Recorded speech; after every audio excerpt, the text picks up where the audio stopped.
right, I'm calling this meeting to order, and thank you to everyone for being here. And before we take roll call, Dr. McPhee, do you have any opening remarks for the committee? No, Madam Chair, just welcome. All right, so we will have roll call. Trustee Baker. Here. Trustee Boyd. Present. Trustee DeLay. Here. Trustee Jacobs. Trustee Martin. Here. Trustee Smith. Here. Trustee Wright. Here. Trustee McDonald. Here. General Huber. Here. Mr. Massaro. Here. We have a quorum. All right. We have several agenda items today, and we're going to try to stick to schedule, particularly because we've got 2 committee meetings after this one. So we'll jump into the agenda here and start with the approval of the minutes. All of you have the minutes. Is there a motion to approve the minutes? So moved. Second. All right. Chairman Smith and Trustee DeLay. All in favor say aye. Aye. All oppose? All right, the motion for approval of the minutes. I need to exercise my prerogative as chair and move the agenda item a little bit today because we have some healthcare professionals that are here and they need to get back to their patients, physicians and healthcare professionals. So we're going to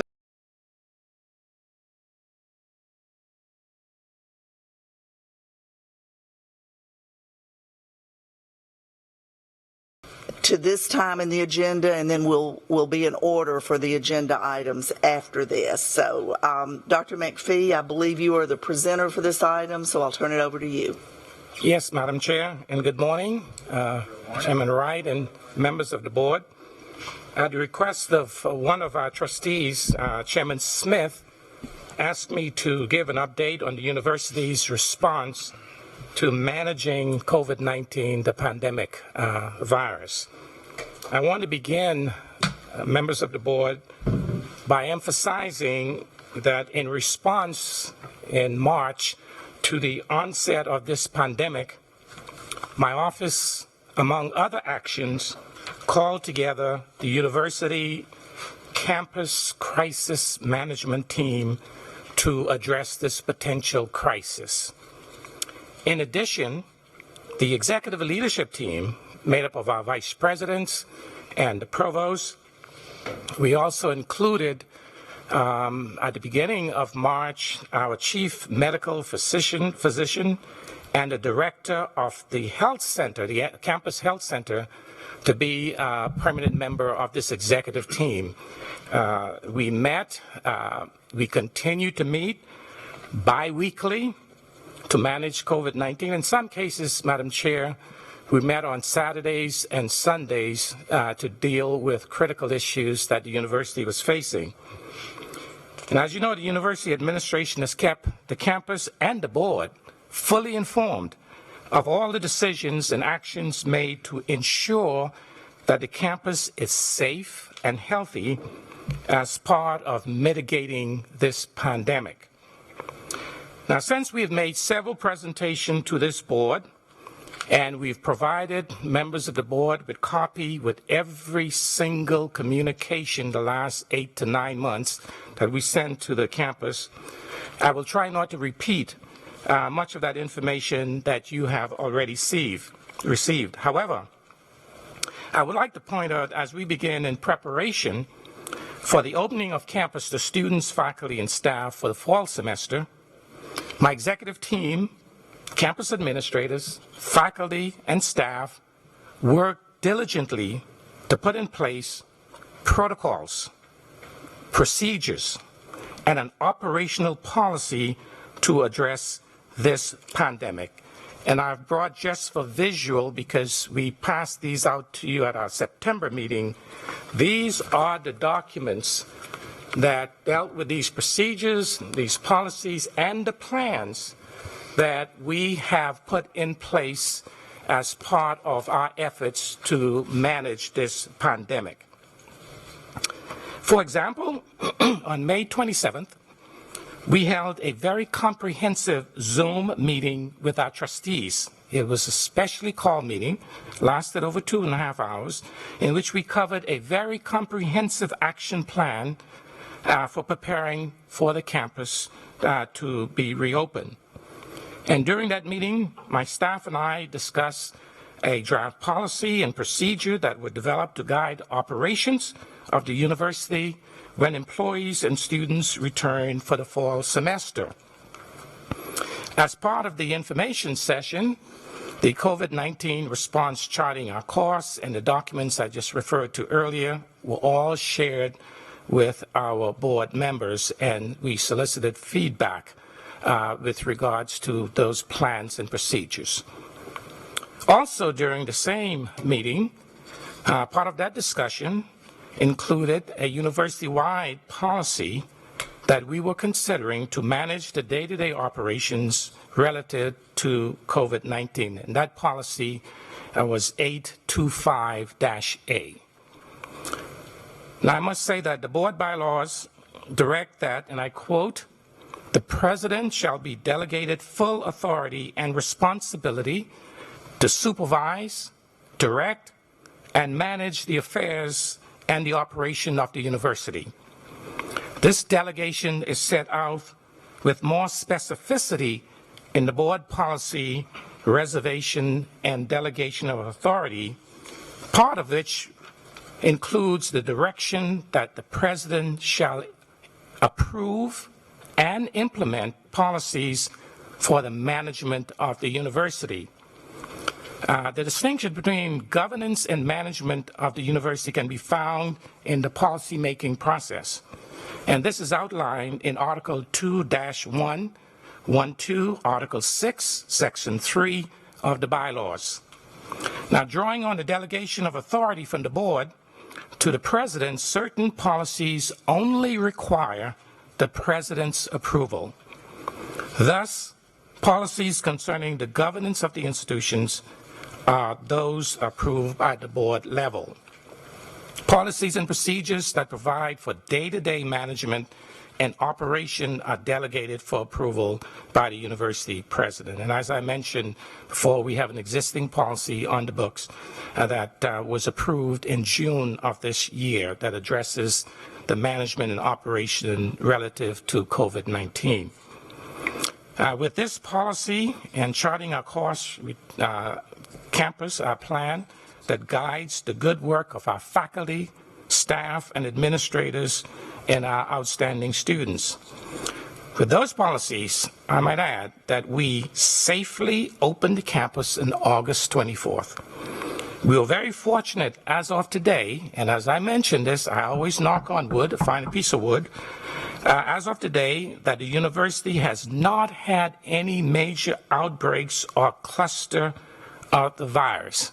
And in fact, the New York Times printed an article, published an article last week that listed every single university in the country by state and indicated the number of infections and virus activity. MTSU was one of the lowest in the United States of America, published in the New York Times. I must say again that we only have 8 to 10 days on our campus before we conclude the semester. And we all are keeping our fingers crossed, and we're doing everything to complete this semester successfully without a major outbreak of this very dangerous virus that we have taken very seriously. As I noted earlier in my comments, my executive leadership team includes our medical personnel, and you should know that in addition to us meeting weekly, bi-weekly, and often on the weekend, we also meet weekly with our medical personnel every Wednesday morning to go over our protocols, issues, and concerns regarding our athletes that are on the campus. And today, I've asked our 2 medical directors and our director of Campus Health Center here to address any questions that you might have as board members. And they are Dr. Eric Clark. Eric, would you stand? Chief Medical Doctor. There he is behind the post there. I must say he's done an incredible job, members of the board. He's been very much in touch with the public health officials. And in fact, we have heard from the commissioner and the head scientists in the state that MTSU medical staff has been very much engaged and have followed their advice. We also have a very capable doctor who handles our athletes, Dr. Paul Patel. He's been our doctor for about 100 years, Paul, or so. There's Dr. Patel, who's done really a wonderful job. He's our chief physician working with our student athletes. He's been a part of that weekly meeting teams that I have held with our executives. And finally, Mr. Rick Chapman, who's is the director of our health center. And where's Rick? Rick has, again, done a wonderful job. Let me stress that we have followed the advice and the counsel of our state public health and local health officials and the advice of our medical staff that I just introduced. I have not made a single decision with regards to the direction of this university as we dealt with this pandemic without vetting or consulting my leadership team or the medical professionals that I just introduced to you.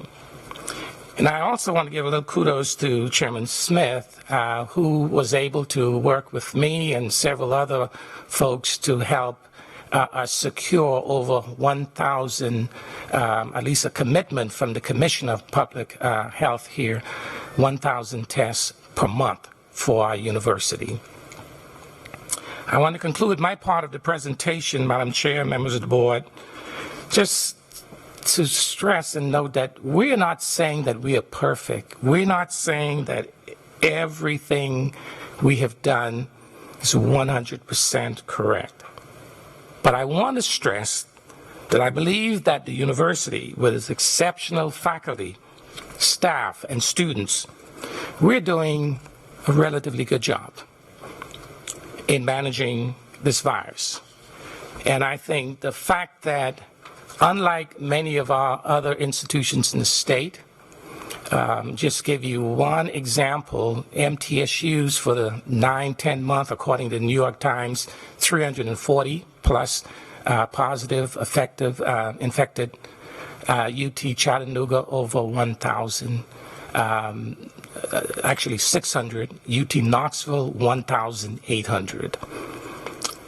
So at the request of, again, our chairman, I wanted to give this update and be available to answer any questions. But before I do that, I do know that Chris Massaro, who has provided this, Chris, leadership, student athletes, there's a document that we've put together that outline our policies and procedures for athletes. Return to sports, guidelines, and safety for the players and fans. Has done a wonderful job. And Chris, I'm going to ask you to give a very brief update about athlete COVID monitoring and mitigating. And Dr. McPhee 3 or 4 times has emphasized very brief, so I will follow those orders on that.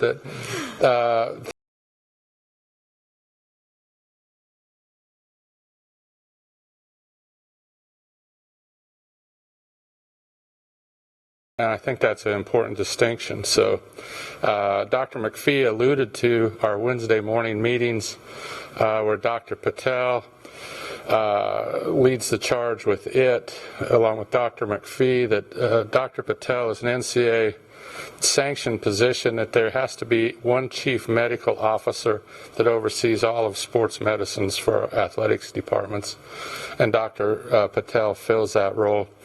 We have Dr. Clark, obviously, steward of our campus community health, and Rick Chapman oversees the health center. And then we have student affairs representation with Dr. Sarah Sudak, who is Dean of Students, and Dr. Deb Sells, who's Vice President of Student Affairs, sits in on these Wednesday meetings. And then from my staff, we've got back in the corner there that have really done a yeoman's job. Diane Turnham, Senior Women's Administrator. Diane, if you could stand up. And two guys that really have put a lot of this stuff together from our medical training room, our Assistant AD for Medical Services, Drew Shea, and then Keith Bunch, who's our football athletic trainer. And this stuff really comes on them, and they're where the wheel hits the road, so to speak.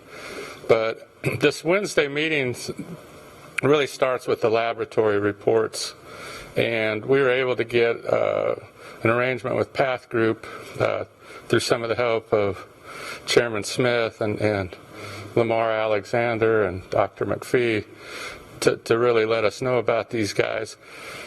And what I want you all to be assured of, because sometimes people question reporting and making sure we're reporting all the positives and those kind of things, that how we've built into the system, that really can't happen. It would take a collusion of high degree for that to happen. Is that the Path Group sends the reports to our student health clinic and Dr.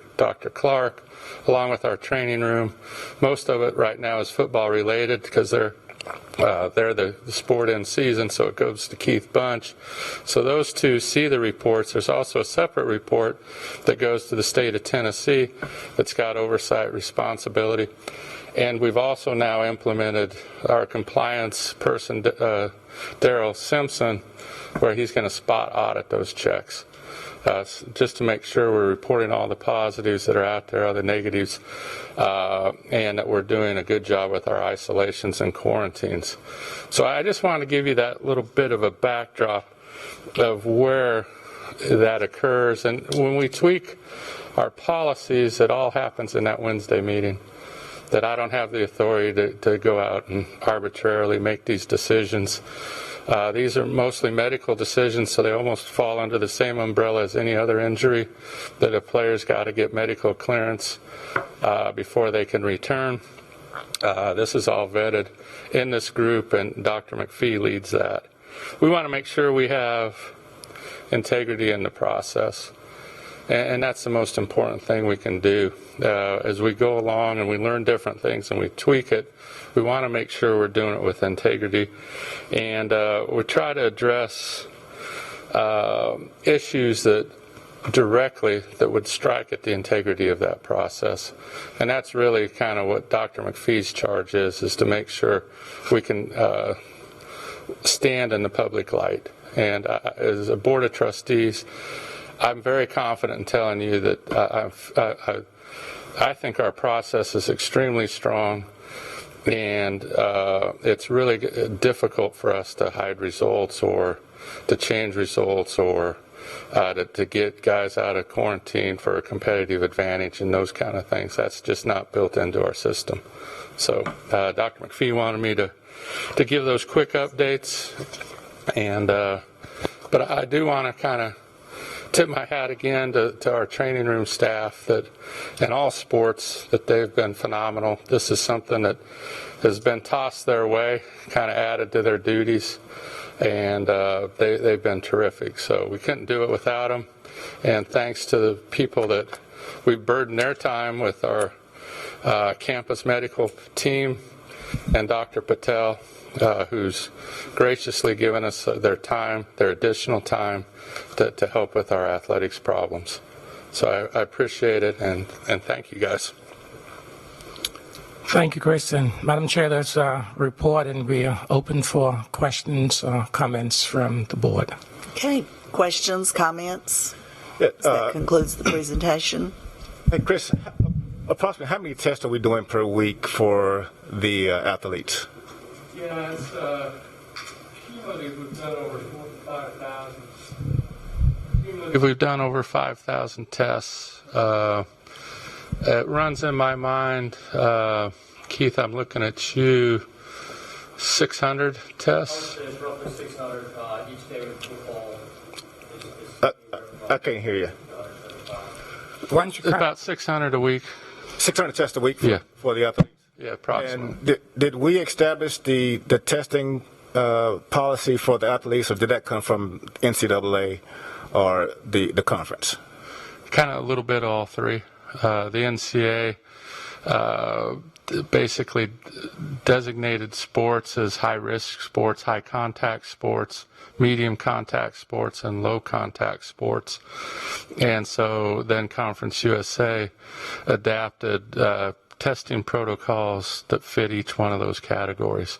So they determine how many times we test per week, our athletes. So they gave a policy to us.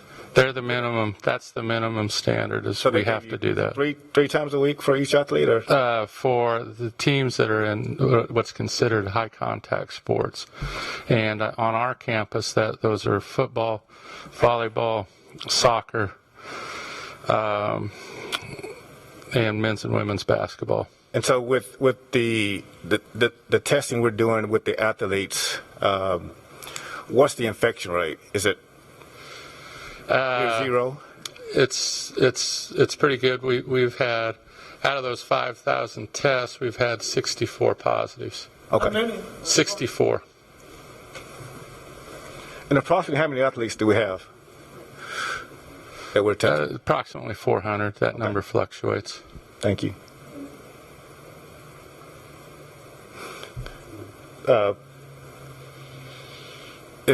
You said I could ask a question to Dr. Stewart, or Yeah, any of the Okay. representatives that are here. is it Dr. Stewart? That's the Dr. Clark is our chief medical on campus, and Dr. Patel, our athletic chief. okay. Dr. Clark, Sir. that you? Oh, thank you. Why don't you come to the podium, Dr. Clark? Sure.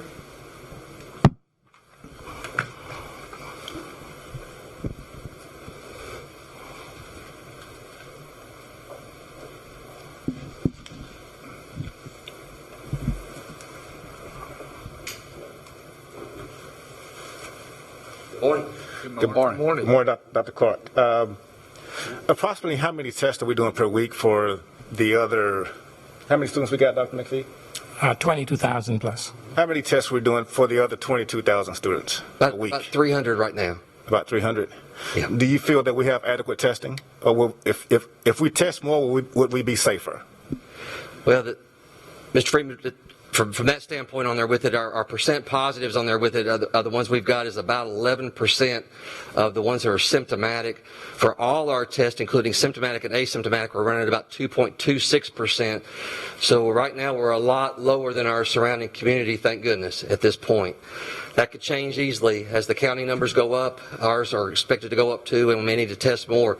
What we are seeing is we're working 7 days a week right now with testing. We're the only university right now doing 7 days a week testing and contact tracing, so we are fully engaged in it each day. So I do recognize that the county has been going up. I mean, it's 4 or 5 times what it was when we came back to school in August.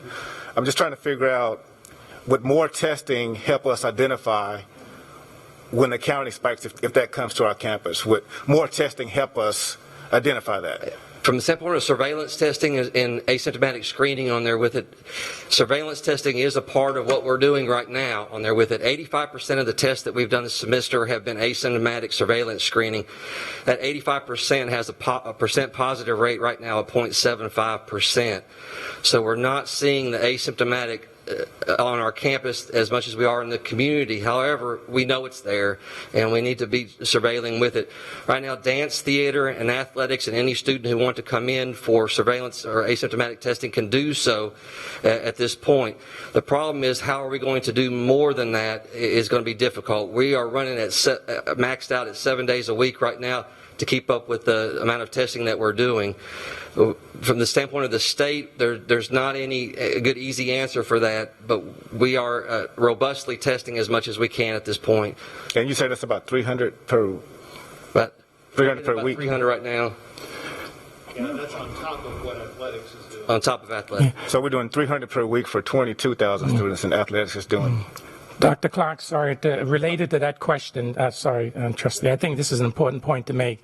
At the beginning of this process, we did consult with the commissioner and the head of the testing for the state and asked that question and asked their recommendation. Definitely. And their recommendation told us we didn't need to do that. This, from the standpoint of where we're at right today on there with it, is with the state epidemiologist, Dr. John Dunn, and the head of the liaison for the state is Dr. Fiskus with us, and we deal with them weekly.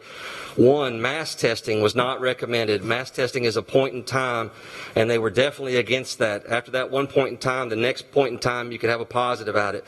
For surveillance testing, if you wanted to do surveillance testing on campus more than we're already doing, Dr. Dunn, who's the state epidemiologist, says the numbers right now from what you're doing, you've got a significant amount of surveillance on there, and your surveillance percent positives are low.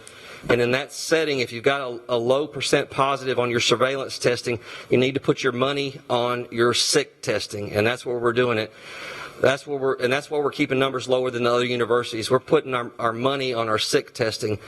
And with that, the other thing that we're doing is 7 days a week contact tracing. So what you want to do on a campus to keep your numbers low, number one, you want to keep density down. So on campuses, we're keeping our density down. You've got to do that when numbers are this high. Number two, you want to make sure that in the classroom setting that you're in, number one, that you are socially distanced in your classroom, and number two, that you're masked. That way you cannot have spread in the classroom. Our classes are socially distanced enough that there is no possible way for spread in the classroom. We had no documented spread in the classroom. And that was something the state, we worked very tightly with them. That's extremely important to do that. And then you want to make sure that you test your sick early, and you want to isolate and quarantine them. So we're trying to take the lead in the state for isolating, quarantine our positives, and that's what we're doing. We're running a drive-up station in the back. We're so busy now that we're doing 2 rows of cars in the back to do that for drive-up, walk-up. We're having a third one in the front set up on there with it. And then we're contact tracing. I've got staff in between every patient. They're calling people to check on quarantines and isolations. We're isolating, and we're doing one step above what the health department's even doing. We're isolating before the test comes back, and we're quarantining before the test comes back because we do not want spread on this campus. And that's why our asymptomatic surveillance numbers are so low. That's how we're keeping that 0.75% so low at this current time. So when the state gives us a recommendation, that's kind of a minimum recommendation. If we decide to go above and beyond that, because there are schools in the system that are going above what the state's recommending, and that's so it's kind of like I'm a pilot. The FAA recommends that I fly when I land. I got 45 minutes of fuel. They won't mind if I got 3 hours. They won't be upset. I would be safer. So yes, but if you're going towards more surveillance on there, all of us would, the state would love more surveillance on there with it. It's just, from right now, from a practicality standpoint, it's the feasibility aspect of it right now is very difficult. The tests aren't there to do it. From the standpoint of the PCR testing for surveillance, right now the testing for PCR, we don't have a medical school on it, and that's an issue with it. So for us, we have to do our surveillance testing. Asymptomatic screening testing is, by the state's dictate right now, is still best with PCR because it's sensitive in the asymptomatic window better. Well, we have to send ours to Path Group or AEL, and the more that we send above our symptomatics, the more they back up. And the more it backs up our symptomatic testing so that our isolation and quarantines are slowed. They do not want that. And that was the main thing against mass testing. It is a problem on there with it. It slows them down. If we start bringing in big batches of surveillance testing more than we're doing, remember I mentioned 85% of my testing is asymptomatic surveillance at this time, 85% with a 0.75% positive rate. If I go much above that, I'm going to back them down on the results that I get back from my isolations and quarantines, and that is a big problem. So you're saying that you would love to have more testing, but it's doing so it would back somebody else down.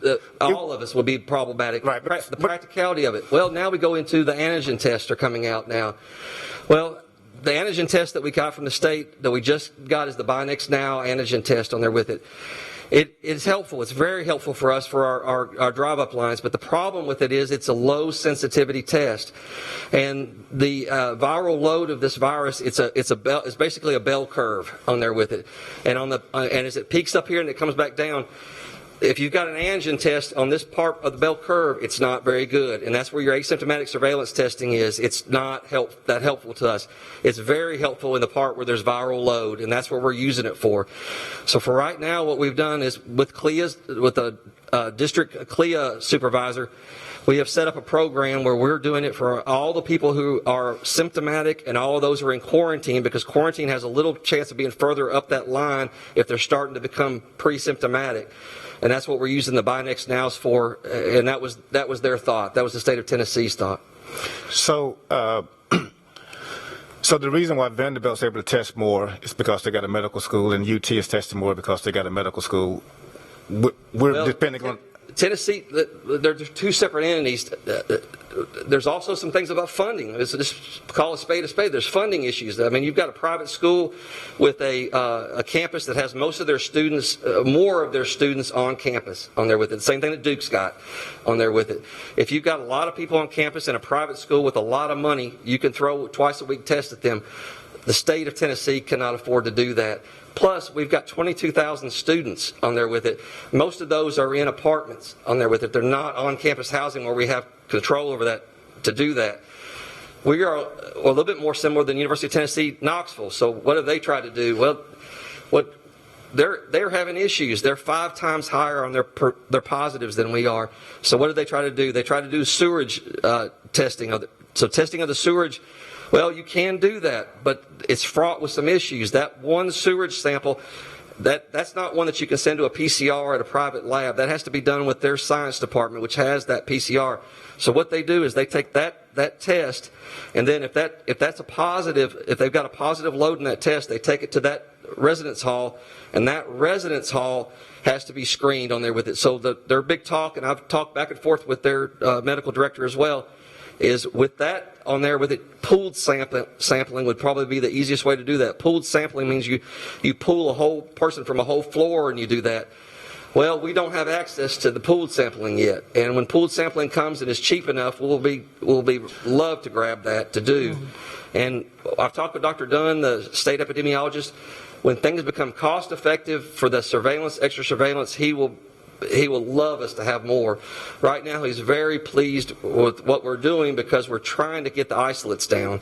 So, Doc, I think what you're saying is you would love more testing. You would love more. It would make us more safe. This gives me some comfort because now I know why we're not doing more testing. Well, let me interject there, excuse me, because this is a very important point. I've said from day one that costs will not be an issue if it's a necessity in keeping the health and safety of our campus. And my staff will tell you that. What the difference here is the cost that he's talking about, and then the result and the effectiveness of it. That is one of the reasons why the Commissioner of Health and the head person has told us it makes no sense for the university to be putting that kind of money in testing everybody when there's a question about the practicality of it and the effectiveness of it. That's a critical distinction. And Trustee Freeman, from that standpoint on there with it, if you think about it from ours, if you took 22,000 students to do that times $70, you're throwing that money away. That's $70 times $22,000 for a PCR test from Path Group, because that's one point in time. These are social people who are getting together, working, they're around, and the next day they could have an issue being positive. And the same thing goes home. Same thing is going to apply to us when students leave for the end of the semester on here with it. Testing those students is an issue. The American College Health Association does not recommend doing that. What they recommend doing is if you care about your loved ones at home on there with it, especially if there's a vulnerable person, they want a quarantine situation. Because if you test at day one, if I test 22,000 students at day one and they go home, if they go visit their friend, if they go do other things on it with it, they're going to put their grandparent at risk at the Thanksgiving dinner or the Christmas dinner on there with it. It's a 14-day quarantine to completely stop the virus from being possible in that person, because the incubation period of the virus is 2 to 14 days. I still think I heard you say you love more testing. You would love more testing. Would make us. I would not have a problem with surveillance testing done appropriately that would not back up our labs. But you're saying when testing becomes more cost effective, you love to have more of it. And the people but right now it's not. Okay. I probably got 4 or 5 more other questions, but there are some universities when they brought their students back to campus, they asked the students to quarantine for 2 weeks before they got there. We didn't do that. And also there are some universities who are asking their students to quarantine 2 weeks before they go home. And there are also some who are, you say we can't do that, some who are testing their students, making sure they got a negative test before they go home so that they don't spread the coronavirus to their relatives at home. Murfreesboro, Rutherford County is one of the highest, is a hot spot in Tennessee. So if you're taking a student from Tennessee, from Murfreesboro, Rutherford County, which is a hot spot, and sending him or her to their home county, which is not a hot spot, we could be sending the disease with them. So are we doing anything to communicate with our students that they should quarantine for 2 weeks before going home? Mr. Friedman, it is a problem. We've already talked this morning, Sarah Sudak, myself, and Deb Sells, about it needs to be an individual decision on that person of a 14-day quarantine if you want to protect that person. The window for starting to put out some information on that would be next week on there to do that, or even this week. But I think the biggest thing that you need to also understand about our campus is we have students that are coming and going. On our isolations and quarantines, a lot of our quarantines are from people who have gotten it from their parents on there with it. We have a back and forth in this university. We don't have a Harvard or a Duke where they're going far apart. These are people who are coming back and forth amongst their family all the time. And between that community spread, it's already an issue for us on our campus, and it will be an issue during the holiday season as well. So I guess I'm just saying that, can we communicate to them that we would like for them to quarantine 2 weeks before, regardless if it's still an individual decision, but us as an organization saying, hey, we think it would be good if you would quarantine 2 weeks before you went home. They may not do it. It's still their own prerogative, but at least we put the effort in and use some of our influence to say, quarantine before you go home. Where would they quarantine there? It is, and you can't do it. You can't do a complete quarantine. You can't do a campus quarantine. You just can't do it. These are people who are working. These are people who are in their apartments on there with it. What you can do is tell them to limit their activities some, and that's what we were planning on. We had talked a little bit this morning, or emailed a little bit this morning. Okay. To do. You can't. You just can't do. But you can do something to say, hey. And before you go home. At the start of this semester, what we did was we limited activities at the start of the campus year. That's what the wisdom is right there. You're not going to get this virus from a socially distanced classroom on there with it. It's not possible. So you need to limit the activities that are on that college campus. And the same thing for them when they go home. They're going to have to be cognizant of vulnerable elders in their family. You need to stay away from those until it's been time. But the problem is that these are active college students. If they're going to go visit another friend, then that clock resets. And there's a practicality element. I can't go tell these students to just go quarantine and at work. It's not going to work. But what I can tell them is to protect their elders, and that's what we plan on doing. Dr. Clark, if I could ask one question, and you may not exactly have a definitive answer, but you said one of our most important tools was reducing the density. Is there an estimate about how much we've reduced the density on a sort of a day-by-day basis? Well, from the standpoint of there's two different arenas for that. One of them is the classroom itself, the socially distanced classroom. All classrooms are set at 6 feet.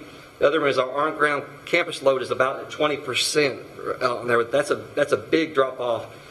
And then the other one is our housing, our on-campus housing. We're the only university that I know of in the system that had gone to right from the start with one person in each residence hall room. Those are crucial, and that's really how we got out ahead of this was because of that. I think that made a big difference. Mm-hmm. And that, of course, was financially impactful. Would you also tend to be willing to comment on the general well-being of the students at large? Well, and I think that's something we need to take into account when people talk about wanting to go to remote versus on-ground learning on there with it.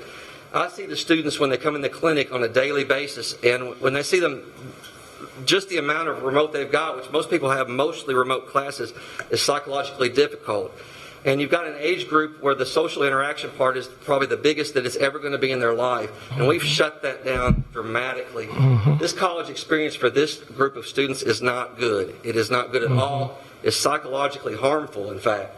So the 20% on-ground classes that we have are kind of a lifesaver for what we've got going on right now. If we completely shut it down, we're going to lose more students. And right now, the psychological part from depression and anxiety is something that we're dealing with on a daily basis. Just in the setting that I see, much less guidance and counseling, which has a more dramatic amount that they see. We've got issues that we've got to balance these. It's a difficult balancing act that we worked very hard all semester. We're working 7 days a week to do this. And we think we've come up with the safest one. My number one thing was to do the science-based on there with it and safety-based on there with it. And then the next one on there with it, under Dr. McPhee's leadership and everyone, is to keep people to have jobs. People need jobs. These people need to work here. If we go to completely remote and our numbers go down, then we're going to have employees who don't have jobs either. And you, board members, you'll remember that we actually did a survey before we opened up the campus of students and parents and others, a very comprehensive survey. And the message that we got, in fact, I had a conversation with Trustee DeLay about that like in late July, and it was very clear, and this is consistent nationwide, that students and their parents felt they're much safer on a campus and want to be on a campus. And we have done, the provost will tell you, 2 additional survey of our students during this semester. And the greatest complaint we hear is the lack of that interaction with their faculty. And many of our parents and students are thinking about sitting out if we should shut the university down. We got the very clear message that they will not attend. And I just back to testing too. I don't want to do anything that's just for show. I want to take care of our students. I want to do something that's science-based, and I want my surveillance to mean something on there with it. Right now, the plan that we've got with the Tennessee Department of Health means something. We're making a difference in this student. We have 343 cases. UT's was over 1,800. We're making a difference on there with it. What we're doing is hard work too. UT hired 17 people to do their contact tracing. These people don't know these students. I'm doing it with my staff. We know these students. I'm doing it 7 days a week. I'm calling them on Sundays. This makes a difference. They believe us on there with it. There's still some that bucket. There's still some that don't do it. But 343 out of 22,000, I mean, that's not a bad number. I mean, we're proud of that number. Okay. Yes, sir. I'd just like to congratulate you and tell you how much we admire your personal buy-in on this, and congratulate you, Dr. McPhee, and your administration. You're the model for the whole country, and you've saved lots of lives mentally, just like you say. So I think you've done a fabulous job, and you deserve a great admiration on our part. I'd like to offer a round of applause, please.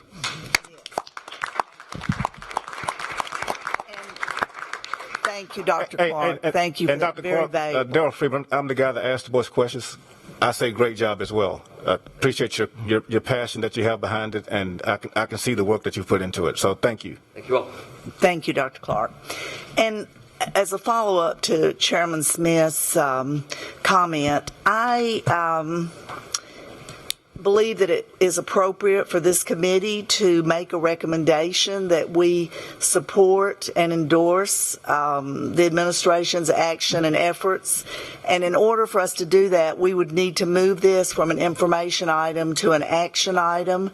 So I am going to make a motion that we move this COVID-19 discussion information to an action item from an information item, and then I can entertain a motion if the committee feels that I'll they second want that. to. Okay, all right. So we're now voting on whether to move this from an information item to an action item. So all in favor say aye. Aye. Okay, all opposed no. All right, so we now have this as an action item. And I'll entertain a motion is that, and I'll state how I feel that this motion could be stated, to acknowledge, support, and endorse the administration's actions and responses.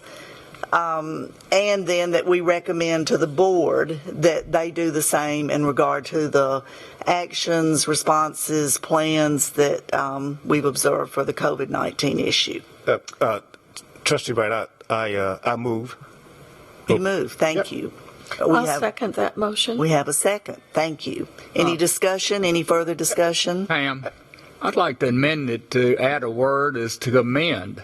Again, I think we've handled this as well, if as best as anyone in the country has handled it, and the statistics prove that. So I think we ought to commend, not just endorse. But That's a great amendment. Dr. McPhee and his team. Okay, and who made the? Madam Chair, Trustee Freeman is not a committee member, so it would be more appropriate to have someone on the committee make the motion. Absolutely. So moved. Thank you for that catch. Okay, Trustee Baker has made the motion, Trustee Baker, are you making the motion Yes. with the language that Yes. Trustee Boyd recommended? Yes. Fabulous. Is there a second? I seconded, and if we have a chance for just a moment of discussion. Yes, please. I think you outlined well the pieces that we're proud of, and Dr. Clark's information was invaluable. I'd just like to recap that the early response that we started with this in January was very important. We've got the decision infrastructure in place, communicated everything widely to all constituencies and stakeholders. And then, as important as anything, is all ongoing projects we continued. We continued to recruit students, we continued to graduate students, we continued to complete constructions on buildings. We were able to contort ourselves into positions to continue jobs in ways that weren't normal or natural, but we got the job done. And that is what's really important to the health and future of MTSU. We got the instruction changed and modified at incredible hours of work, and 3,300 and more classes modified. We got the employees working and keeping work in whatever contortions and changes they had to do to keep the university moving. And we got the students protected and yet moving forward with their personal goals and careers. So I would agree that this is something that was seriously well done, and that it is important that we continue to look forward, stay on a nominal path, don't go too any extreme in any direction, and keep the leadership informed of our wishes to keep going forward, and them keeping us informed of how it's going. Those are great comments. Thank you, Trustee Martin. And I hope those comments will go into the record. Yes. That sounds great. All right. We have a motion. We have a second.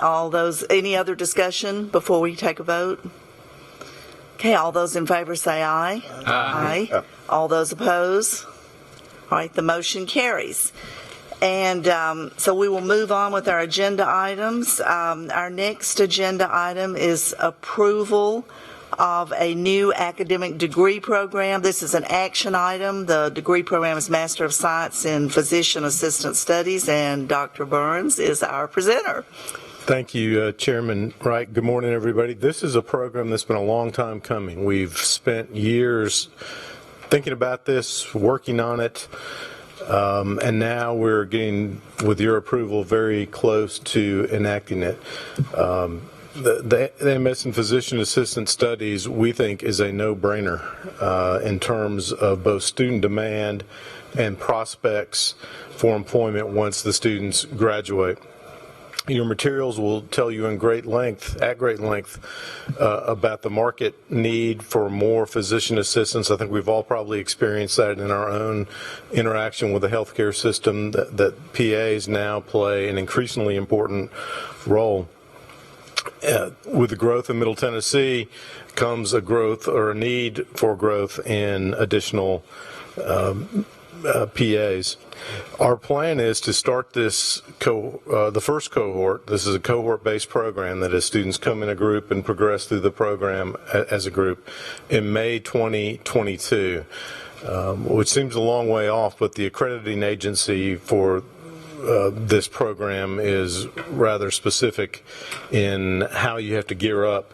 In fact, we've already hired the director of the program, the medical director, and a couple of the faculty members who'll serve in leadership roles, because they mandate that we do that, because it does take some time to gear up and get the program ready, get the clinical placements lined up.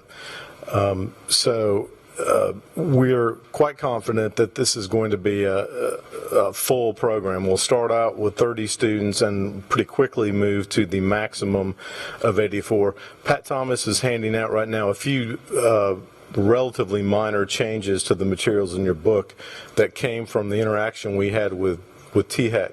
THEC, of course, is not shy about sharing their opinions about our academic program proposals, and it winds up typically with us having a better product, so we don't mind.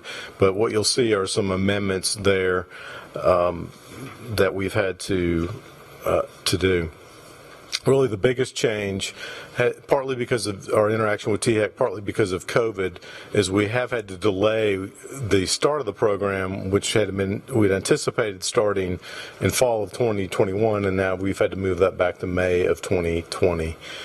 I could go on at great length about this, 2022. Thank you for making a face at me, Heidi. So we're really excited. We've got space already in the nursing building and in the science building. We've got a really excellent start on our programmatic leadership, and we're eager to get your approval and then go to get THEC's final approval, presumably in January. Be glad to answer any questions about this. You know, the starting salary for PAs it's somewhere in your notes, where the average salary is over $100,000. So here's a degree that not only are you going to find a job pretty easily, but you're going to find a well-paying job. Be glad to answer any questions. I have a couple of questions. Yes, but I'll make a motion to Okay, let's entertain a motion in a second, then we'll have discussion. So Chairman Smith makes the motion. Second. Trustee DeLay second, and we'll have discussion. So when you graduate or you finish, what do you have to do to be a physician assistant? I mean, is there a board you take like nursing, or okay? Yes. And as part of the program, obviously you're doing clinical experiences, so you have to have a certain number of hours in that, and then you have to essentially pass the test to get. Do these folks have to have is some of the nurse training the same as this? You know, there is some overlap. The whole program is outlined in your materials. They're really complementary programs. It's a different job. So the program, the courses are different, but there's some degree of overlap between what a nurse does and how a nurse is trained and how a PA is trained. So as we look at how to utilize the space in the nursing building and the equipment, it's a fairly equipment-intensive endeavor. We're keeping all that in mind, because we're not starting from ground zero. We've got a really good nursing program already up and running, so we're going to take advantage of those overlaps. Well, my comment is this is a neat addition, a good addition. Thank you. Mark, Yes, sir. Great addition. I agree with the chairman. This is fantastic. One question. I noticed that the tuition is $7,392. How does that compare to the average graduate tuition cost? It's a differential rate. No, it's not a differential rate. First of all, let me thank Peter Cunningham, who used to be vice provost for academic programs, Nita Brooks, who currently holds that role. They've done the work here.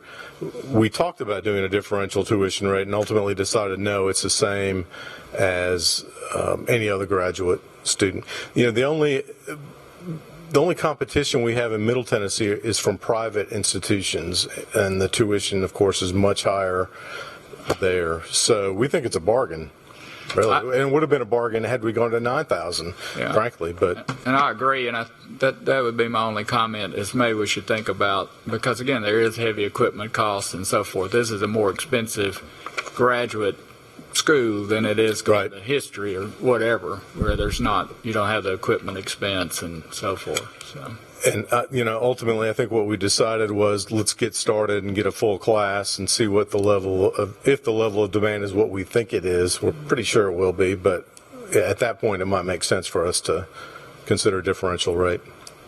And Provost Burns, speaking of long-term vision, I noticed on your 5-year estimate, are you expecting the program to stabilize at 84 students, or do you think Yes.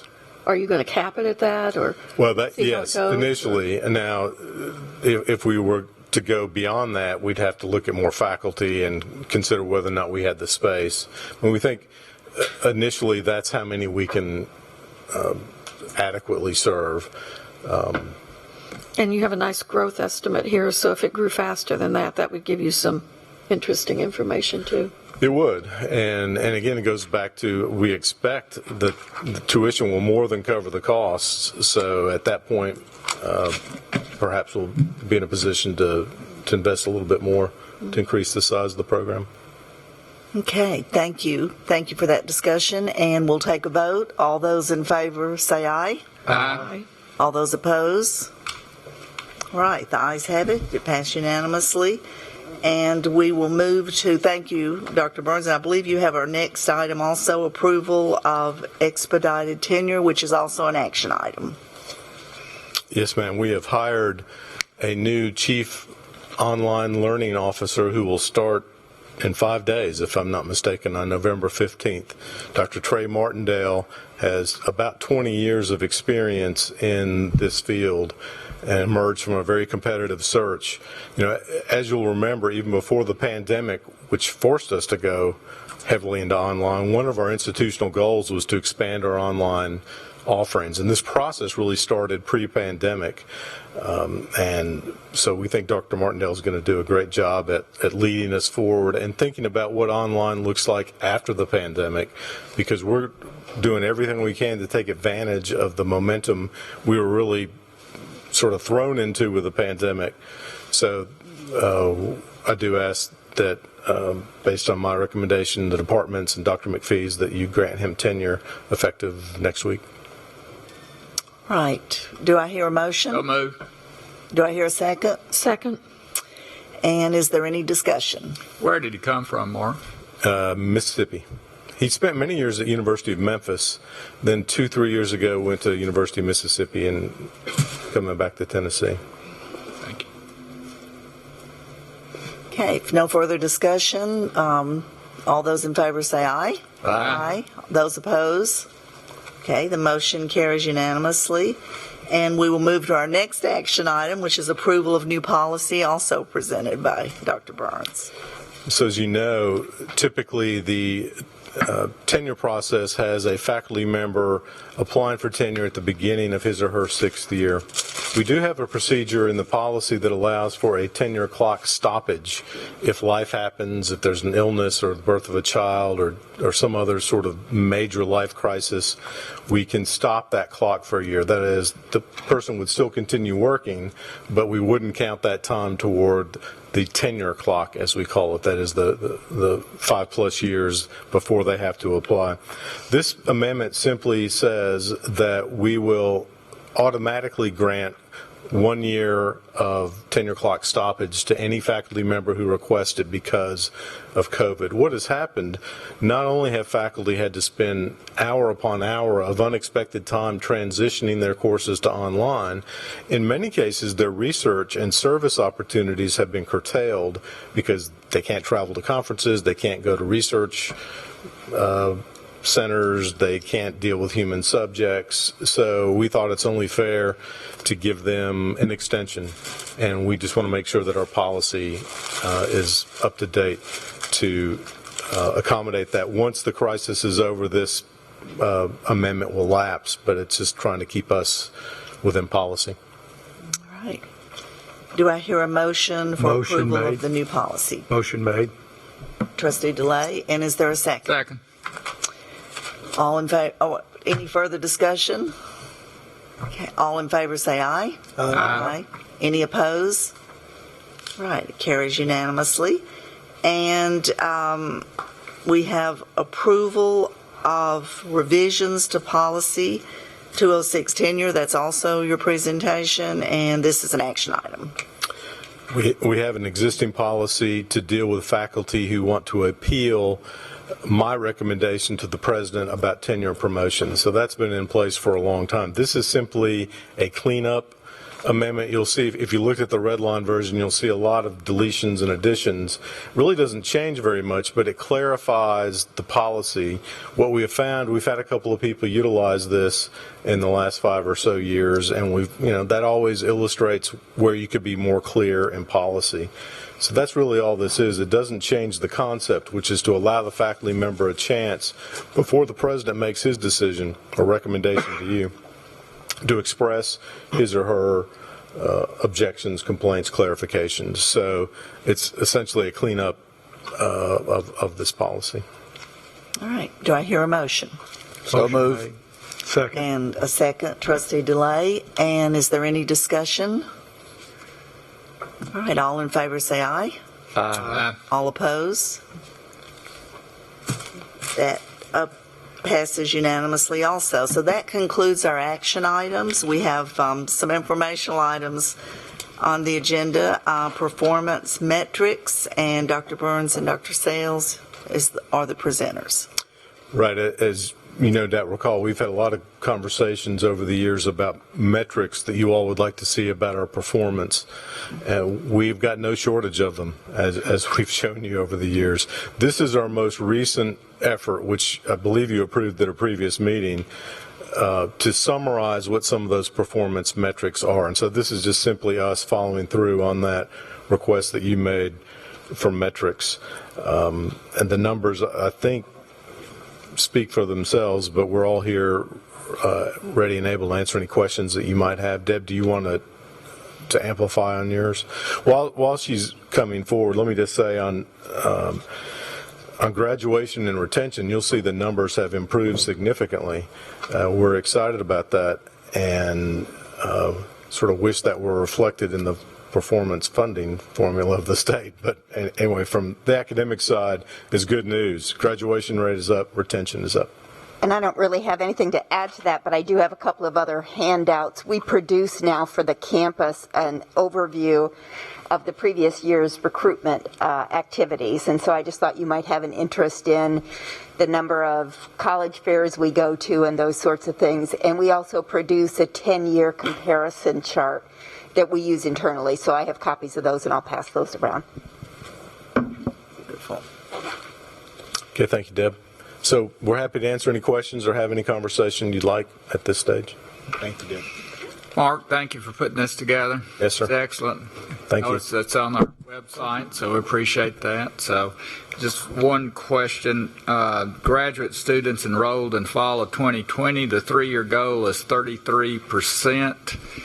Is that a absolute goal, or is that an annualized goal? Meaning, in 3 years we want to be up 33%, or per year we're up 33%? It's over the 3-year period. Okay, so we're almost to our goal. Yes, very close. So. Which is good news. Yeah. I mean, you've heard before about the phenomenal graduate student growth that we had this fall. Looking forward to having the numbers for spring are quite encouraging too. Now, Dr. McPhee always asks me, "Are these numbers real?"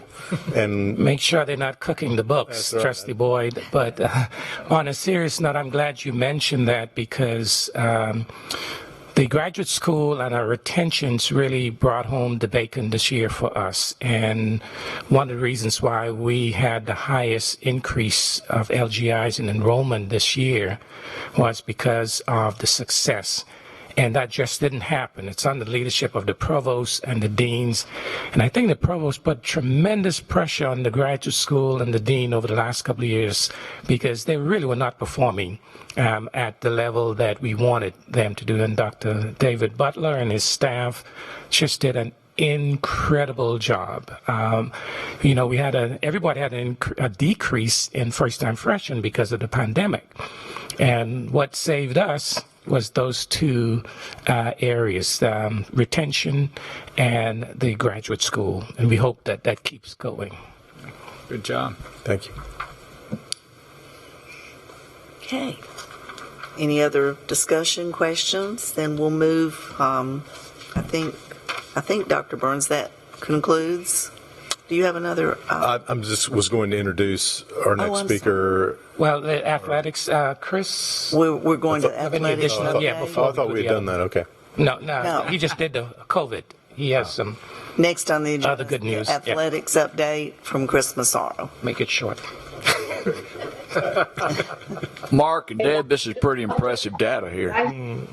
Well done. Just want to let you know that I've finally joined. This is Chris Carvalia. Can you hear me? Oh, hi, Chris. Hi, Chris. Glad you joined us. Sorry about that. I was in the lobby for a while, I guess. But anyway, I'm here. Okay, very good.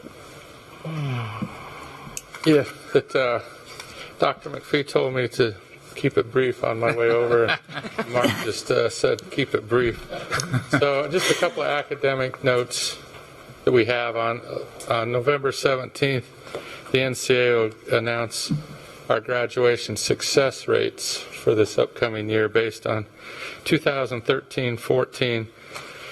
Our student athlete graduation success rate is at 93%, and so that's very good.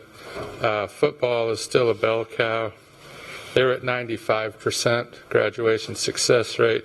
Men's and women's basketball, which are historically, nationally, sports that maybe struggle a little bit more to graduate their student athletes, both those are at 100% here for the 2013-14. Our APR has been submitted to the NCAA and will probably be announced sometime during the spring. Our APR for the department is 980, which is a very good number.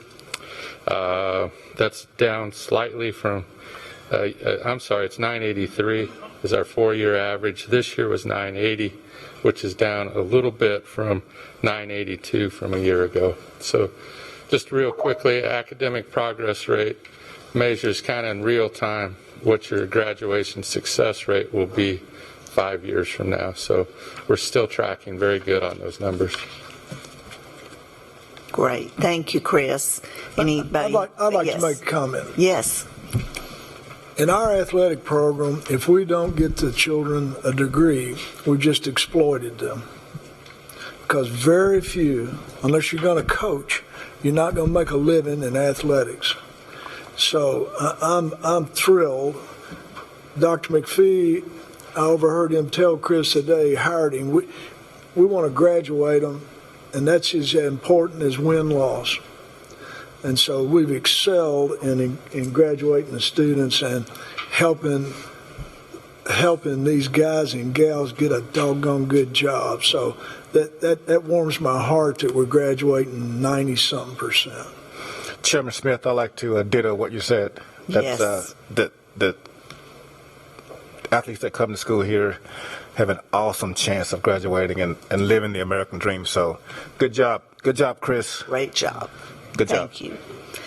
All right, we'll move to our last agenda item, diversity efforts. And I believe, Dr. Burns, you have your presenter as well as... Dr. Burns, if you would give me just an opportunity to make some very brief. Chris, very brief.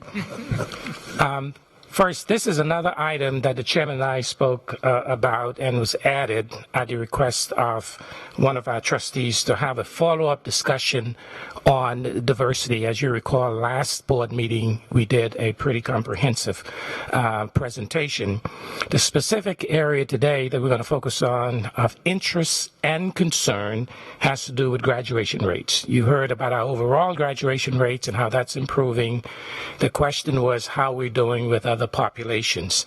And so that would be the area of focus that we will be presenting, just a brief presentation under the leadership of the provost.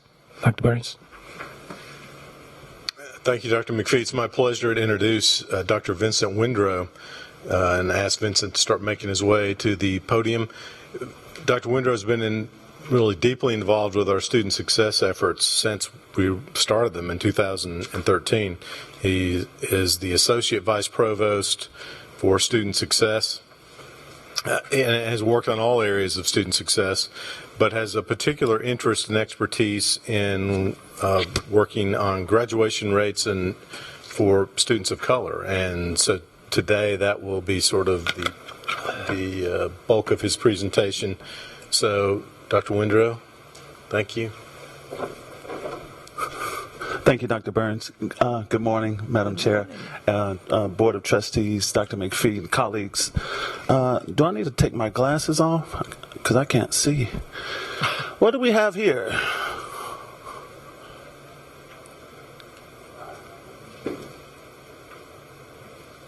So, again, my name is Vincent Windrow.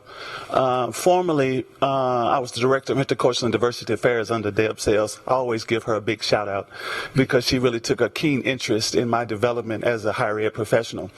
Over the last 6 years, Dr. Rick Sluter, my colleague in the Office of Student Success, Dr. Brian Hinote, another colleague, and I have crisscrossed the nation, whether it is at individual institutions or national conferences or on panels and webinars and seminars, basically telling the story of MTSU. This is our story.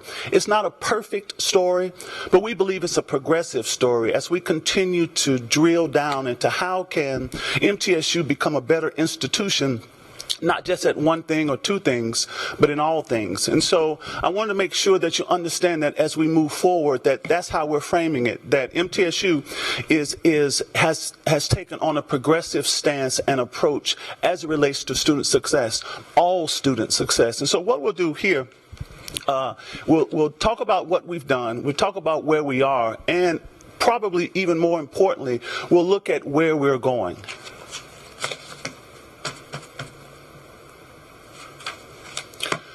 The conversation about student success has to start with the Quest for Student Success 2013. It doesn't mean that MTSU wasn't interested or committed to student success before 2013, but this is a pivotal point in our development as a highly regarded student success institution. 2013 to 2016. So these are 5 functions and 5 features of that Quest for Student Success. And if you look at it, we believe that a rising tide lifts all boats. And so these 5 functions and features of the Quest for Student Success really help to lift all students, right?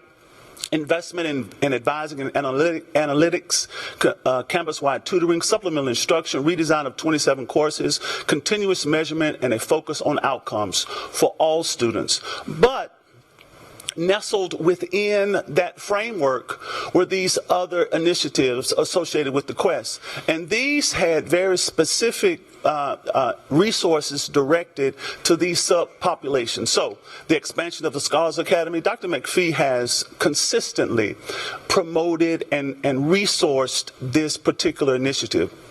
It's one of our early arrival programs. Students come in before the fall semester starts, and really they become acclimated and assimilated to college life.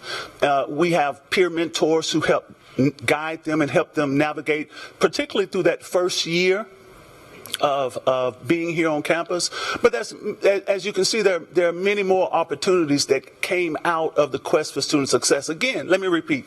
Generally, broadly, those 5 functions and 5 features, but also nestled within the framework of this initiative, this very popular national initiative, were these particular interventions that have to do with black males, that have to do with at-risk populations, that have to do with subpopulations. The results have been transformative. Just this past fall, this semester, we saw a 78.4% retention rate, the highest since we've been tracking it. It's a record, 78.4. And I think all the faculty, all the staff, all the administration, all the students deserve a round of applause. Will you join me in applauding them? We will. I think it's appropriate. That's a record, and it again speaks to MTSU's commitment to student success. Now, where are we now? The quest for student success, we call it Quest 2025. It's now in progress. A major feature of Quest 2025 as it relates to this presentation is point number 2, eliminate achievement gaps, increase faculty and staff diversity. This is an extension of what was started in the original Quest, right? Now, please allow me to ask you to focus your attention on that first word, eliminate, not reduce, not decrease, but eliminate the achievement gaps and increase faculty and staff diversity. All of these 5, and there will be more as the quest proceeds, but these 5 have captured our imagination, our energy, and our focus for the next foreseeable future. Now, addressing achievement gaps. It's a moral and ethical imperative. We have a moral and ethical imperative to help graduate, to support those students who we enroll. It's not enough to enroll them. It's not enough to admit them. We must take the necessary steps and direct resources their way in order to support their success. And when we're thinking about where is the next opportunity for us to reach our other goals as relates to persistence and retention and progression and graduation, we have to look for gaps. We have to say, okay, where can we direct our resources? This is the next step to achieve institutional retention and completion goals. The gaps are race, gender, income, and first-generation status. A few details. THEC graduation rates, they focus on 6-year graduation rates, right? This is the measure by which we are funded as it relates to performance funding. It includes graduation from the original institution or any other public institution. Of special note is our 6-year graduation rate. Our goal is 60%. We'll get into some more numbers, but that is our goal. Other sources report 4- and 6-year graduation rates. So here we are.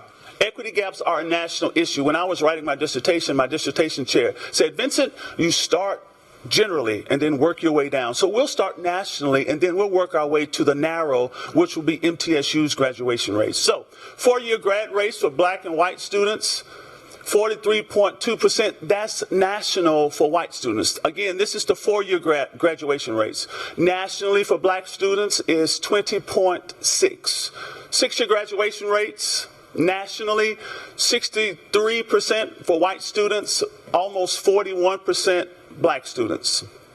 These are federal government data that show graduation from first institution attended.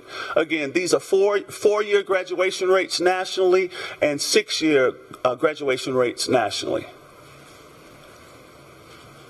Now, we'll drill down a little further. Equity gaps are an opportunity area for MTSU. You saw the national numbers. Here are our local numbers. Grad rates for national, MTSU, national black, and MTSU black. Same thing for 6-year graduation rates. National white, MTSU white, national black, and MTSU black. There is a difference. Difference in white and black, but as you see, MTSU is achieving higher than the national rates for black students. Do you see that? Yes, sir. Now, let's look at comparative data for the other LGIs. As you can see, the grad rate, the TX 6-year graduation rates for Caucasian or white are there, as are the black rates, the black graduation rates as well. Only for the black rates, the black grad rates, only APSU, their rates are above ours. We are in a tie, looks like a dead heat with the University of Memphis. We'll be beating them soon. I hope so. Headed towards Austin Peay. So, this is where we've been. Here's where we are, and how do we move forward? Quest 2025, again, is the key mechanism or the key vehicle that will take us to our goals. 4-year graduation rates, 6-year graduation rates, rates for whites and rates for blacks. Again, MTSU's goal our goal for all students is 60%. In addition to the Quest 2025, which will drive a lot of these activities and interventions and initiatives, we're also being funded by Gates on a couple of different measures and opportunities as we continue to collaborate with institutions nationwide on how do we get better? What do we need to do? What are the best practices nationally for us to increase the grad rates to support our students? Additionally, the plan moving forward also includes the appointment of a social justice and equality fellow. Dr. Lewis Woods out of the history department became a presidential fellow in Dr. McPhee's office. The Recover program. The Recover program looks at students, typically African-American students who are on academic probation. So we're just not looking at them as they come in, but as they need support. We're trying to direct resources their way at every point of concern during their academic journey. In closing, much has been accomplished and there is much more work to do. Again, we haven't had a perfect existence, but we have had a progressive existence. This particular article out of the Hechinger report juxtaposes MTSU and Eastern Michigan, and it makes the point that it really does matter where you go to school. That our rate for black male graduation, 6-year grad rate, is about 20% higher than Eastern Michigan's rate. So that's where we've been. This is where we are, and there is where we're going. I'll be happy to answer any questions. Questions? Dr. Windrow. Yes. It's a pleasure meeting you here. Absolutely. For the rest of the board who don't know, this is my best friend. We were roommates here in college in the middle 80s. And that was a long both of us spent some time on academic probation. As I Did you really have to share that? Yeah. So he knows what he's talking about. You talked about the moral and ethical imperative. You know, you were your mother's dreams coming to MTSU. So was I. Both of us were Pell Grant recipients. Both of us were from poor neighborhoods. My parents didn't have a high school education, and we made it through, and it changed our lives. When you say moral and ethical imperative, I think there's also a financial imperative. Sure. Because if a student comes to school here and drops out and don't get a degree, Steve, like we're so happy about our athletes, and don't get a degree, they leave here with less of an opportunity to live the American dream. Now, when you talked about the African-American graduation rates, I got a file from Dr. McPhee that he was gracious enough to send me, and the 4-year graduation rate for a first-generation Pell-eligible black male, the 4-year graduation rate is roughly 13%. And so there seems to be a huge opportunity there because, as Joey knows, you go to the area that's not performing well if you want to improve the overall performance. So what efforts are we going to put there? Because when you talk about black students, you talk about men and women, but of the two, there's one group that's pulling the whole group down. How do we address that? Sure, good question. Thank you. So if we look at the 4-year graduation rates, 46% of white females graduate in 4 years. 33% of white males graduate in 4 years. 27% of black females graduate in 4 years, and 20% of black males graduate in 4 years. Now, if you add some additional variables or factors like first generation, low income, there is a considerable gap. I believe, again, that MTSU must continue to develop and implement these broad initiatives because it will help all students. White students were not the only ones who were helped or assisted or supported by tutoring. Tutoring is an opportunity for all students. So generally, we have to continue to put those types of things in place, like supplemental instruction that was a part of the original quest. But also, we have to drill down and look at these subpopulations. Your example, Trustee Freeman, being black males, and so. One, we have to develop a catalog of all the initiatives that are being directed, resources that are being directed their way, right? Then we have to have some individual goals. We have to have some outcomes. And then we have to put a timeline together as to when we're going, a milestone as to when we're going to accomplish those things. And so it has to be, and they have to be leading indicators. We just can't, and Dr. Suda tells me this all the time, we just can't do our best and then wait till the end and have an autopsy. We have to have these leading indicators, not lagging indicators, but leading indicators that say, hey, we are here right now. Are we ahead? Are we on target? Are we behind? And then make the adjustment midstream. We don't want to get to the end and say, okay, how do we do? So best practices, what are the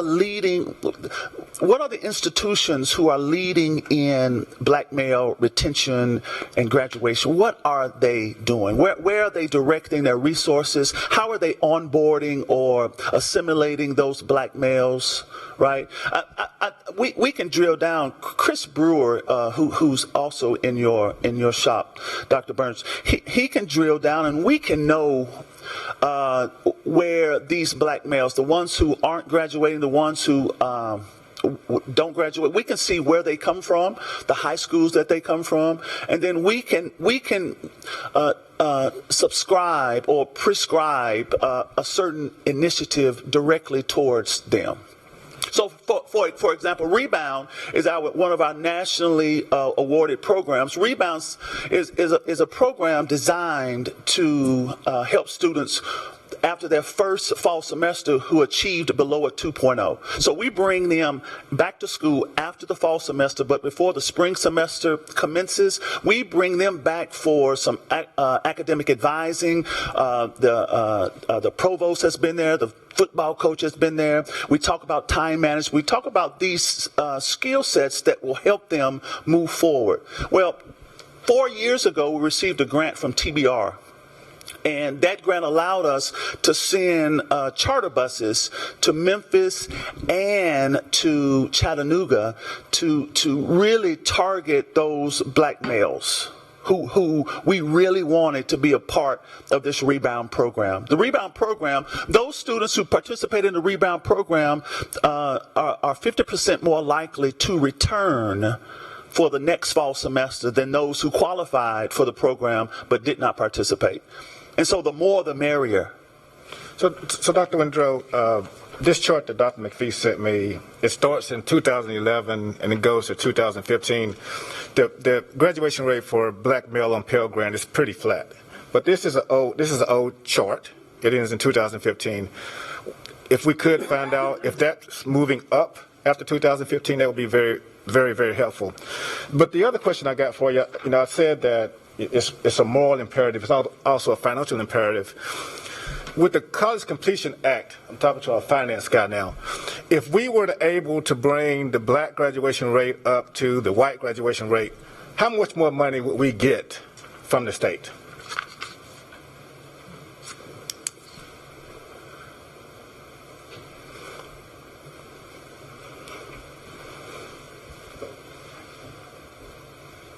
Thank you. It would be they would fit in one of the focus populations in the formula. So for every one of those students, they would not count as one, they would count as 1.8. Wow. So that would factor in, now if they're an adult and fit in both of those categories, they count as 2. So a little marginal increase there, but as long as they fit in that one category, it's 80% more. if you're raising that graduation rate in that category. So you have a ballpark dollar-wise? No, not for, like a percentage or anything. I mean, Is it $1 million? Is it $2 million? Well, it also depends on how everybody else does in those categories. So we can go up, but if everybody else is moving as well in that category or the other categories, there's no real way to tell exactly how much that would be, because there's no new funding that gets put into that formula that's outside the formula. So whatever goes from one institution comes from another and gets redirected. But we could get more money if we just had African Americans graduate at the same level as white kids. The school would get more money. But more important than that, Dr. Smith, as you said earlier, we would graduate more students and they can get a degree and go on and live their best lives. Here's another way to look at it. If black students were graduating at the same four-year rate as white students, that would mean that 125 more black students would graduate, which would equate in tuition alone to about $1.1 million. Wow. Per year. So, Dr. Windrow, I got two more questions. And you talked about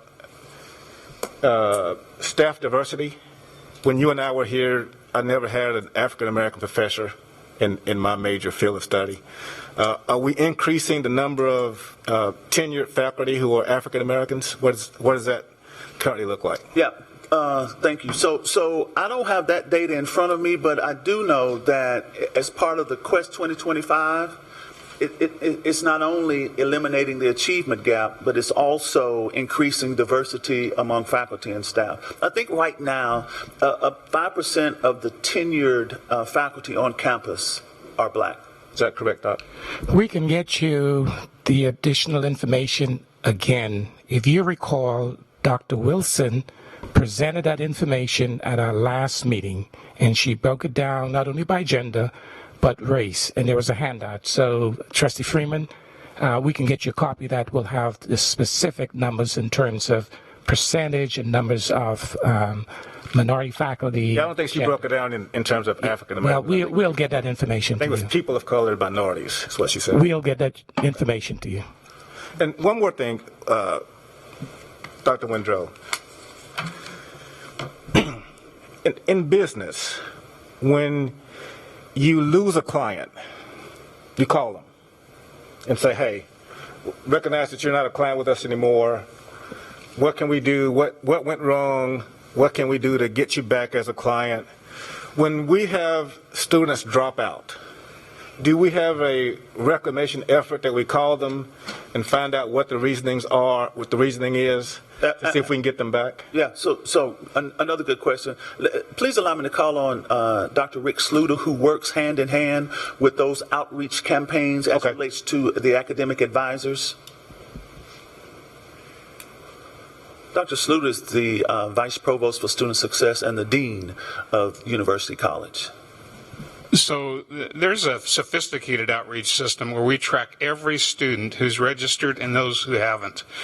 And so we march those down through the enrollment cycle right up until the day, and those advisors can tell us exactly why students aren't coming back.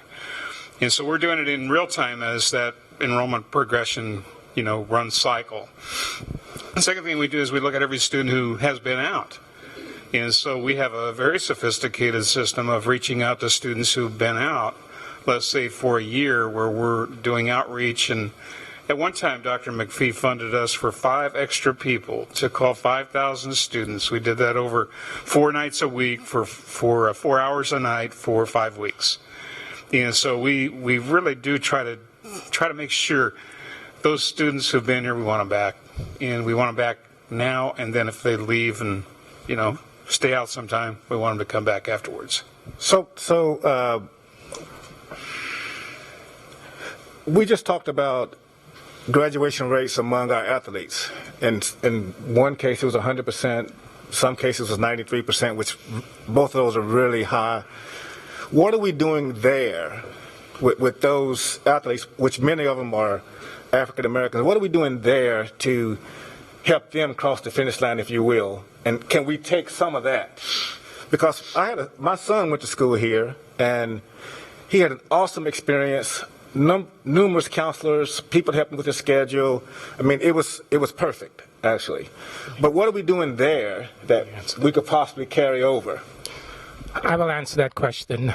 About 3-5 years ago, we hired internally reallocated dollars that we didn't have, but we hired 50 new counselors to go with the 50 that we already had veteran counselors. And one of their responsibility was for all students, which includes students of color, gender. They were assigned an advisor in the academic area that had the responsibility to follow through and work with them, very much like what happens with the student athlete. The demographics between the student athletes and the control, because of a structured activities within the coaches, is one of the different differential factors when you're dealing with a larger population. I also need to add that the university's population of students of color is significantly higher than not only our LGIs, but around the country. And so you have a demographics, you have numbers. The point I want to make is that we're doing a lot with our resources that we're doing for athletes, with students in general, and students of color and other students are benefiting from it. Additionally, Dr. McPhee, we partner with EAB, a data analytics firm that coupled with the academic advisors, now they have highfalutin tools that they can dig down and track students in a way that we never could before. So it was the academic advisors and that analytics tool that has really made a big difference. And I also want to point out that the figures that I report on is graduation success rate. And that's a different measurement than the federal graduation rate. The graduation success rate is an NCAA metric that every NCAA school has to do, which takes into account transfers. So if you transfer out of our university to another university and you're academically eligible, it counts. So it's a more realistic, in my view, measure of what really happens with students and student athletes. So I just want to make sure we're comparing apples to apples and oranges to oranges when you're cross-comparing those two. And I would add that there are students who come to MTSU who have no intention of matriculating. It's not in their plan. They want to get 2 or 3 courses in statistics or whatever, and that's their goal, and we provide them with that access. I'd like to point out, being on the other side, back in the dark ages, it's the expectation of the coach that the child goes to school. Chris's expectation of the coach is that the kid goes to school. And so they have somebody to say, hey, but if you don't get in class, you're not going to get to play.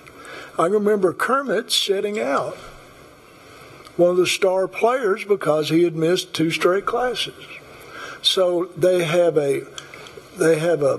whether they like them or not, they have a mentor that's watching them every day, in which none of the other students, unless you have mother and dad, that are imposed. So that it's no secret. It's an expectation, and they do it or they don't succeed. So obviously there are consequences, and it's very, very intrusive, as you've alluded to. Very intrusive.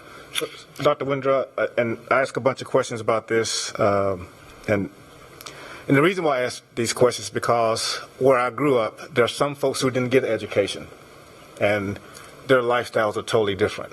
And so when we get students here at MTSU, the work that you're doing is invaluable. You know, black kids are 3 times as likely to live in poverty.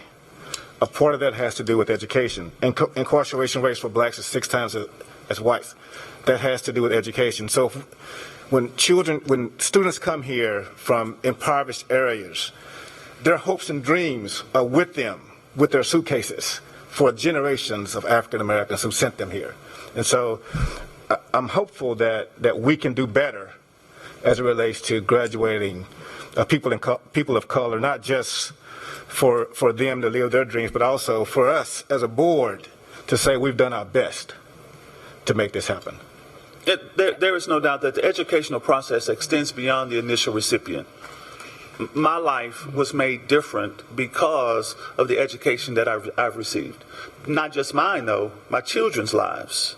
So when we talk about the impact of education, it's just not to an individual, but it extends beyond that initial recipient of that education. And Madam Chair, as we wrap this up, I just wanted to make it very clear that every single faculty, staff, etc. on this campus believe exactly what Trustee Freeman said. And while we are not perfect, and while we know we have a lot of road to go in this area, we are making every effort. Obviously, there are suggestions and areas that we can improve on, but I want it not be unsaid that this is a priority for all students, and particularly those students that come with certain economic disadvantage, etc. This is something that we have focused on, and certainly we're not pleased with even our general graduation rate. We are working very hard to do it across the board. That is one of the factors that put us as a university as a first-generation college campus with students across the board. Okay. Thank you. Pam, go right ahead. Dr. Winder, I was just going to say, as a student, it's very encouraging to see MTSU making this a priority, and even though we may have some strides to make in acknowledging our history and progressing towards a more inclusive campus, I just wanted to thank you and Dr. Woods as well as Dr. McPhee for bringing this up and making it a priority right now. Thank you. You're welcome. And Pam, could I add one thing? Dr. Winder, thank you. Great progress. We appreciate your work and what you're doing. And I happen to look back at a TEC, the 21-22 funding formula data, and I thought it's kind of interesting in that of the total bachelor degrees awarded shown, MTSU had 17.9% of all the Tennessee universities. But of the focus populations graduated, we have 20.2%. So we're over, compared to our peers, we're not where we want to be and so forth, but compared to our peers, we are doing a good, relatively good job. So trying to be a glass half full guy, I think that we're making great progress, and we appreciate your work and effort, and that statistic, I think, kind of points it out there. So thank you. You're welcome. Thank you, Dr. Winter. And Trustee Wright, can I say just one little sentence? Sure, certainly. In support of what Dr. McPhee said, the most renowned longitudinal study of what factors impact students at the college level. The top three. Number one is engaged and active faculty, which we have. Number two is a strong curriculum, which we as the board oversee and take recommendations from academic affairs and make sure our curriculum is very up to date. And number three is student engagement, which your program works on, and student interaction with people, especially in their major. So I think with all the new skill sets that we've brought on board in COVID and the strong base we're maintaining, I think we've got good places to go towards success to meeting your goals. Thank you. All right. Thank you. And I think this has been a fabulous committee discussion. I thank all of you for your valuable comments. We've received so much information today. I know we're way over the agenda, but I think it's completely justified, way over time. And so is there any other business before we adjourn? Right. If not, the committee is adjourned, and thank you again. Let's